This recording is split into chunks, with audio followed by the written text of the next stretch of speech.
సత్యదేవ్ గారు నాకు కాల్ చేసి ఇలాగా ప్రీ రిలీజ్ ఈవెంట్ ఉంది జీబ్రా మూవీకి రావాలి అంటే కనుక ఇప్పుడు మరి బాలకృష్ణ గారి అబ్బాయి సినిమా మోక్షజ్ఞ పనులు ఉన్నాయి, జై హనుమాన్ పనులు ఉన్నాయి, ఇంకొక సినిమా పనులు ఉన్నాయి, ఇన్ని పనులు ఉన్నాయి, ఎలా వెళ్ళాలి అని చెప్పి ఆలోచిస్తే సత్య ఇంకెవరైనా వస్తున్నారా అంటే కనుక చిరంజీవి గారు వస్తున్నారండి అన్నారు.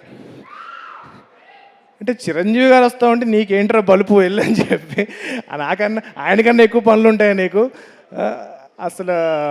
అంటే మా హనుమాన్ సినిమాకి మేము అప్పుడు చాలా కష్టపడి మూవీ చేసి ప్రీ రిలీజ్ ఈవెంట్కి సార్ని ఇన్వైట్ చేసినప్పుడు మా సినిమాని ఒక హనుమంతుల వారు ద్రోణగిరి పర్వతాన్ని ఎలా అయితే ఎత్తుతారో అలా ఎత్తి ఆ సినిమాని ఎక్కడో తీసుకెళ్ళి పెట్టారు. సో అది అప్పటి నుంచి నేను మీకు థ్యాంక్స్ చెప్పుకునే అవకాశం దొరకలేదు sir. Thank you so much. And అలాగే ఈరోజు జీబ్రా ఈవెంట్కి వచ్చి ఈ సినిమాని ఎంకరేజ్ చేస్తున్నారు చిరంజీవి గారు.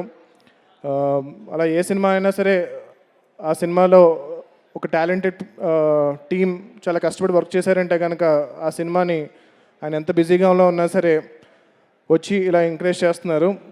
It's one and only Chiranjeevi గారు. And I really want that wish this entire team all the best, and particularly Satyadev గారి గురించి ఈ సినిమా చాలా పెద్ద హిట్ అవ్వాలని కోరుకుంటున్నాను. అండ్ నాకు నాకు ఇండస్ట్రీ వచ్చిన బిగినింగ్ నుంచి తెలుసు ఎంత కష్టపడుతున్నారో, ఎన్ని మూవీస్లో ఎంత 100% ఇస్తూ ఎంత హార్డ్ వర్క్ చేస్తున్నారో. అండ్ ఇంతకుముందు డైరెక్టర్ గారు స్పీచ్ ఇస్తూ జనరల్గా చాలామంది ఒప్పుకోమండి, అంటే లైక్ మన సినిమా సరిగ్గా ఆడపోయినా సరే అది ఒప్పుకోవడం చాలా గొప్ప విషయం. సో నేను ఒక మూవీ చేశాను, దాంతో -1కి వచ్చాను, మళ్ళీ +1కి రావడానికి నేను చాలా కష్టపడి చేశాను అని అనడం అనేది చాలా గొప్ప విషయం. అది ఆయన యాక్సెప్ట్ చేస్తూ ఆన్ ద స్టేజ్ అండ్ నేను I given my 100% to do a great film అని అన్నారు. సో ఆయన కోసం ఈ సినిమా చాలా పెద్దగా హిట్ అవ్వాలని చెప్పి నేను కోరుకుంటున్నాను. And producers first time movie produce చేస్తున్నారు, అండ్ మా నైబర్స్ కూడా, అండ్ వాళ్ళ కోసం ఈ సినిమా చాలా పెద్ద హిట్ అవ్వాలని కోరుకుంటున్నాను. The entire team, the film has a great ensemble of cost. Sunil గారు, సత్యరాజ్ గారు, and Satya, and lot of talented people.